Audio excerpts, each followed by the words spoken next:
Bonjour, mon nom est Yves Destoux. J'avais juste l'intention de vous faire une petite vidéo pour la Honda Fit Sport 2020, donc la dernière génération que Honda a fabriquée.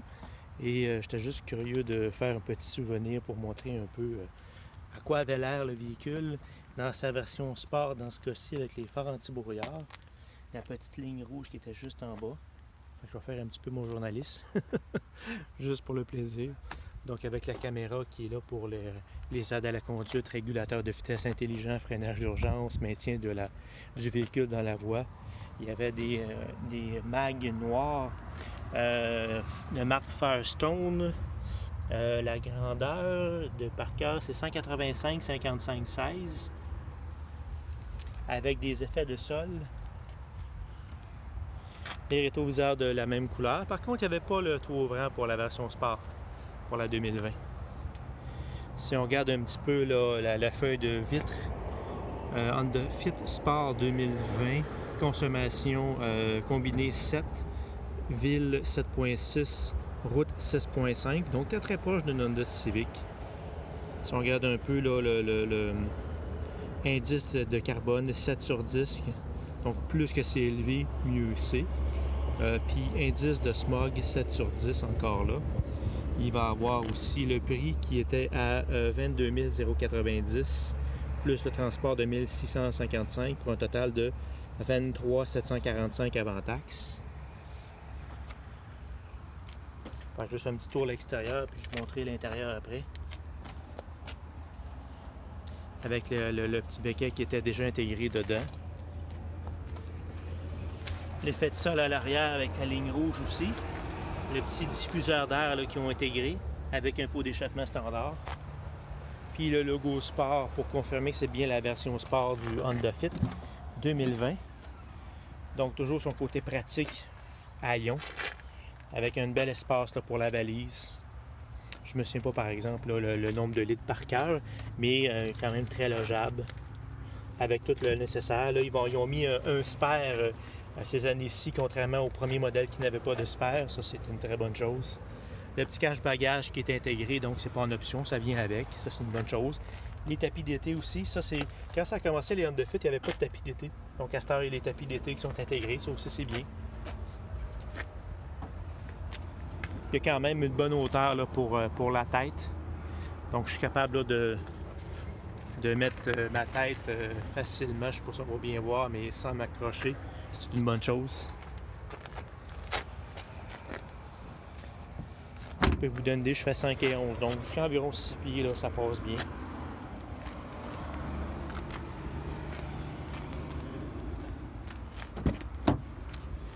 À l'arrière, ben, c'est sûr que là, on avait quand même une porte qui ouvrait grand. Donc vraiment là, en 45 degrés. Donc ça me donne une belle ouverture pour rentrer, ça c'était bien. Avec une finition en tissu. Quelque chose de joli. Vraiment là, avec les petits chromes harmonisés, ça fait beau. Les vitres électriques. Le haut-parleur qui est intégré.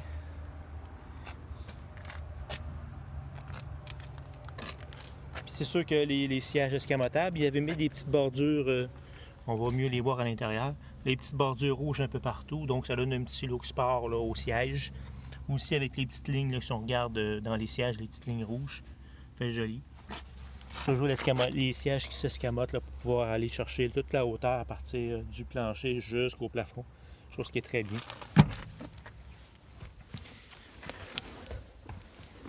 Les 3 accotoirs là, pour la tête. Donc vraiment là, un 5 places. Puis c'est sûr que quand même là, beaucoup d'espace pour les jambes. Ça, c'était une bonne chose. C'est sûr que là, il n'est pas le plus reculé. Mais normalement, le plus reculé, je vous dirais, ça va arriver là, à peu près ici, quand il va être le plus reculé. Donc encore là, il y a quand même un bon espace pour les jambes. Petit accotoir là, encore là, bon, on voit les lignes rouges là, pour l'accotoir à l'avant. Bon dégagement pour la tête. Encore là, je vais essayer de vous le montrer comme ça. Donc il y a quand même un bon petit dégagement là, pour la tête sans se cogner la tête, ça c'était bien. Petit rangement aussi là, pour mettre les documents à l'arrière, d'un seul côté.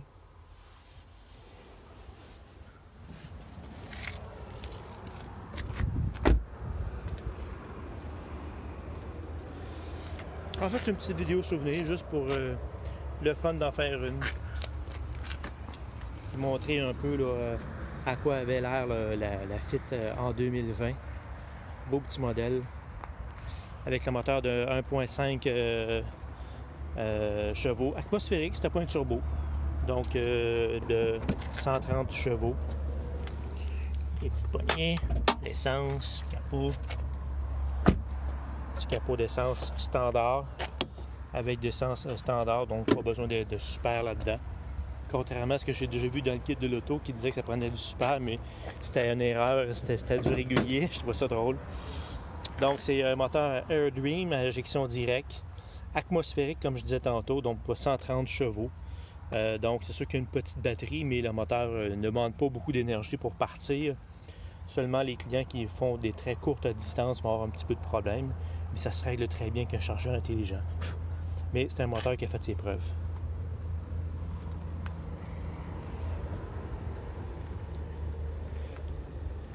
Si on regarde par rapport aux anciennes générations, ben, c'est rendu des power steering, direction assistée électrique, c'est plus hydraulique. Il y avait des grands balais d'essuie-glace, un très très grand et un tout petit qui finissait le travail pour un très grand pare-brise. Ça, c'était le fun. Vraiment, à l'intérieur, tu avais vraiment l'impression de bien voir à l'extérieur, ce qui était le cas d'ailleurs. C'était des clés standards, donc c'est avec encore un barillet. Par contre, la hauteur du siège était ajustable. Ça aussi, c'était bien. Il y avait quand même des bons renforts sur le côté là, pour les soutiens sur le côté. Tout le système, donc les vitres électriques, les portes électriques, les miroirs électriques et aussi les miroirs qui étaient chauffants. Donc, tous les systèmes d'aide à la conduite, avertissement de risque de collision qui freinait le véhicule par lui-même étaient déjà intégrés. Avertissement quand on franchissait les lignes pour nous avertir qu'on était trop proche du fossé. Ou freinage, l'antipatinage aussi, si on voulait le désactiver. Le bouton de l'économie de pétrole, quoique c'est un véhicule très économique, on pouvait sauver encore un peu plus. Il y avait les phares automatiques, les phares anti-brouillard aussi automatiques, qui étaient déjà inclus. Toutes les commandes, le Shiftronic, si on voulait s'amuser un peu là, pour monter et descendre les vitesses manuellement. Tout ce qui est commande volume pour la radio, donc le volume, l'écran pour changer le téléphone ou la radio à partir d'ici, une commande rapide.